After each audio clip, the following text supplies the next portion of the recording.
आज आपने press conference करी है, किन विषयों को लेकर करी है, क्या बात है उसके बारे में बताइए। मैं पहले तो अपना परिचय दे दूं। मैं डॉक्टर मनोज कुमार, अध्यक्ष उत्तर प्रदेश पशु चिकित्सा संघ। ये प्रेस कॉन्फ्रेंस बुलाने का पर्पज़ ये था कि हमारे योगी जी, माननीय मुख्यमंत्री महोदय, भ्रष्टाचार के प्रति जीरो टॉलरेंस नीति अपना रहे हैं और गायों की संख्या बढ़ाना चाहते हैं और उनकी क्वालिटी बढ़ाना चाहते हैं। लेकिन माननीय योगी जी की दोनों नीतियों को हमारा विभाग के भ्रष्ट अधिकारी इस नीति की धज्जियां उड़ा रहे हैं। 2023 में एक शासनादेश माननीय योगी जी ने जारी कराया था कि जितने भी ट्रांसफ़र होते हैं वो सभी ट्रांसफ़र ऑनलाइन हो, लेकिन माननीय योगी जी के इस आदेश को कुछ विभागों ने लागू कर दिया, कुछ ने नहीं किया। जिन विभागों ने लागू नहीं किया उनमें एक हमारा विभाग भी है।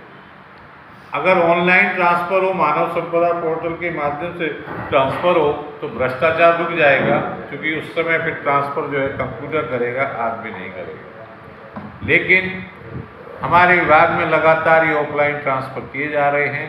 इस ऑफलाइन ट्रांसफ़र की पिछले वर्ष मैंने माननीय मुख्यमंत्री जी को शिकायत की थी, जिसका नतीजा ये हुआ कि समस्त ट्रांसफ़र जो है निरस्त कर दिए गए और ट्रांसफ़र सेशन जीरो हो गया। और प्रदेश में जितने डॉक्टर्स थे सब में खुशी की लहर दौड़ गई, क्योंकि 90% डॉक्टर्स नहीं चाहते कि उनकी ट्रांसफ़र हो या जिससे उनकी लाइफ में डिस्टर्बेंस हो। ट्रांसफ़र एक अनिवार्य अंग है, लेकिन ट्रांसफ़र एक किस्म का दंड भी है कि आदमी की को पूरा अपना डिस्टर्ब हो जाता है, फैमिली डिस्टर्ब हो जाती है। तो ट्रांसफ़र तो खैर चूँकि विभाग की पॉलिसी होते रहेंगे, होते चाहिए, लेकिन दूसरे अर्थों में इससे सताए जा रहे हैं। ट्रांसफ़र तो किया ही जाता है, लेकिन कई लाख रुपए भी ऐंठे जाते हैं। इसी की शिकायत मैंने पिछली बार की थी। 10 करोड़ का धंधा है लगभग। इस बार फिर से ये ट्रांसफ़र ऑफलाइन करने का आदेश निकाल दिया गया है, जिसके विरोध में पूरे प्रदेश के डॉक्टर्स आज काली पट्टी बांध के विरोध कर रहे हैं। मैं भी काली पट्टी बांधे हुआ हूँ और कल से पूरे प्रदेश में स्ट्राइक होगी। दूसरी चीज़, घोटाला जो है एक सेक्स सॉर्टेड सीमेंट घोटाला है, जिसमें कहा जाता है कि बछिया ही पैदा होगी। वो भारत सरकार की लैब और मेरठ एग्रीकल्चर यूनिवर्सिटी की लैब ने घोषित किया कि सीमेंट बेकार है, इसमें 10% से ज़्यादा बछिया पैदा नहीं हो सकती। लेकिन उसके बावजूद वो सीमेंट खरीदा जाता है और आज अभी भी उसी खराब कंपनी को ठेका दे दिया गया है जिसका सीमेंट खराब है। सुनने में आया है कि वो 600 रुपये की एक्स्ट्रा है, लेकिन 200 रुपये एक्स्ट्रा जो है हमारे CEO UPLDB जो है PK Singh ji, doctor PK Singh की जेब में जाता है। सबसे बड़ा गड़बड़ी ये है कि CEO UPLDB रिटायर्ड लोगों को बनाया जाता है और ये रिटायर्ड लोग आते हैं और नोट बचा के चले जाते हैं। CEO UPLDB ग्रेड 1 स्तर का अधिकारी यदि बनेगा तो कम से कम सही परचेजिंग होगी, सही व्यवस्था होगी। प्राइवेट लोगों को, रिटायर्ड लोगों को CEO UPLDB बनाना बंद किया जाए और डॉक्टर PK सिंह को तुरंत यहाँ से हटाया जाए और सेक्स सॉर्टेड सीमेंट घोटाले की जांच की जाए। इसके अलावा डॉक्टर राजेंद्र प्रसाद, निदेशक रोग नियंत्रण, ये घटिया दवाइयाँ खरीदते हैं।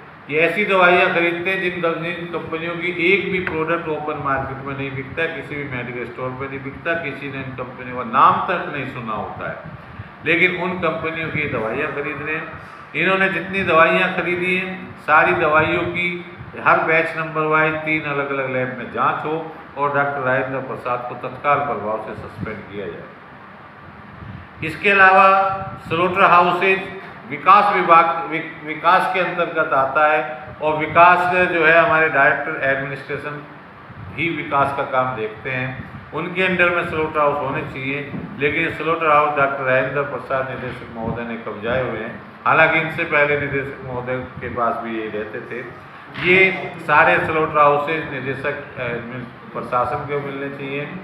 Doctor Rajendra Prasad ID password allot करते हैं, डॉक्टर्स उन स्लोटर हाउसेज में जाते नहीं हैं और ID पासवर्ड का यूज करके फैक्ट्री जो वाला है, जो स्लोटर हाउस वाला है, वो फर्जी सर्टिफिकेशन कर रहा है।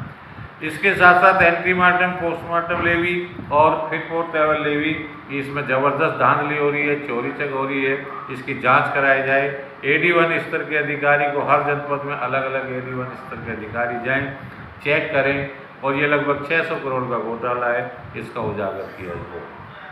इन्हीं सब मांगों के लिए आज प्रेस वार्ता हुई थी। आप लोगों के माध्यम से हमारा निवेदन है कि माननीय मुख्यमंत्री जी तक हमारी बात पहुंचाएं और पशुपालन विभाग से इन घोटालों को ख़त्म करें। जो घोटालेबाज अफसर हैं इनको सस्पेंड किया जाए और ट्रांसफ़र जो है वो ऑनलाइन किए जाए। धन्यवाद। इस बात को लेकर के आप लोग पहले भी विरोध कर चुके हैं या पहली बार करने जा रहे हैं? मैंने पिछले वर्ष 10 दिसंबर 2024 को एक प्रेस वार्ता की थी, जिस समय उस समय के तत्कालीन मुख्य प्रमुख सचिव महोदय के रविन्द्र नायक जी को हमने कहा था कि आप भ्रष्टाचार को संरक्षण दे रहे हैं, अनियमितताओं को संरक्षण दे रहे हैं, इनको बंद किया जाए। तो उसका इनाम मुझे मिला कि उन्होंने मुझे सस्पेंड किया, फिर मुझे डिमोशन किया, यानी कि मुझे एक रैंक नीचे पद पर डिमोट कर दिया गया। लेकिन माननीय उच्च न्यायालय ने उनके इस आदेश को पहले ही हियरिंग में क्वेश कर दिया। इसके बाद मैंने 10 करोड़ का ट्रांसफ़र घोटाले का पर्दाफाश पिछले वर्ष किया। उसका इनाम मुझे ये मिला कि मुझे बर्खास्त कर दिया गया, लेकिन माननीय उच्च न्यायालय ने मेरी उस बर्खास्तगी पर भी पहले ही हियरिंग में स्टे लगा दिया। अब फिर ये कई सारे घोटाले का पर्दाफाश मैं कर रहा हूँ, अब इसका मुझे क्या इनाम मिलेगा मुझे नहीं पता। ठीक है।